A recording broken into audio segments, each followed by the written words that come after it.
la différence entre le fil tenseur résorbable et le fil tenseur permanent. Les fils tenseurs ont pour vocation de traiter le relâchement, et notamment le relâchement du visage et du cou.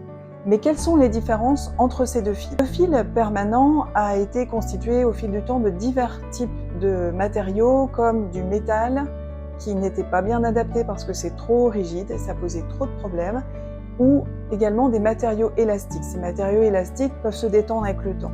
Donc jusque-là, c'est vrai que les fils permanents n'avaient pas forcément une bonne presse, parce que pas assez adaptés, pas assez efficaces.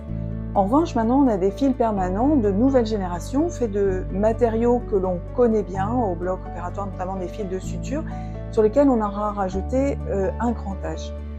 Ces fils, ils sont durables, ils vont rester dans le temps. Ce qui se distingue des fils résorbables, qui sont faits de matériaux que l'on connaît également, qui sont un peu les mêmes matériaux que nos fils de suture résorbables, donc utilisés vraiment au quotidien au bloc opératoire, mais ces fils vont être amenés à être comme des fils de suture résorbables, digérés avec le temps.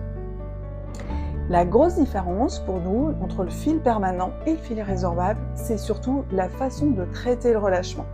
Avec le fil permanent, on va pouvoir tendre fortement le fil, donc vraiment appliquer une tension forte, une tension mécanique.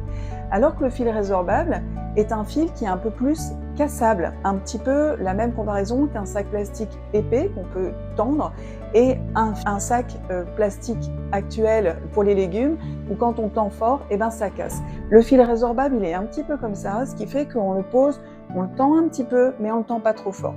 En revanche, le corps va constituer du collagène autour de ce fil résorbable au bout de quelques semaines et du coup, on aura une tension qui sera plutôt biologique, mais du coup, qui sera amenée à disparaître tout doucement avec le temps parce que le collagène va être résorbé. On aura une durée d'action entre 12 et 18 mois. Donc la grosse différence, c'est la tension mécanique pour le fil permanent et la tension biologique plutôt pour le fil résorbable. Dans quel cas on va les utiliser ? Eh bien, pour le fil résorbable, ce sera plutôt pour la patiente ou le patient avec un relâchement débutant ou modéré et avec une bonne capacité de faire du collagène. Donc pour les femmes, plutôt entre 40 et 50 ans. En revanche, pour des relâchements plus importants, plus lourds, on va plutôt privilégier les fils permanents. Et pour la localisation du cou également, le fil permanent sera largement plus efficace parce qu'on peut vraiment bien tendre, bien marquer l'angle, ce qu'on a du mal à faire avec les fils résorbables. Donc vraiment une différence de constitution qui va faire une différence d'efficacité et de durabilité.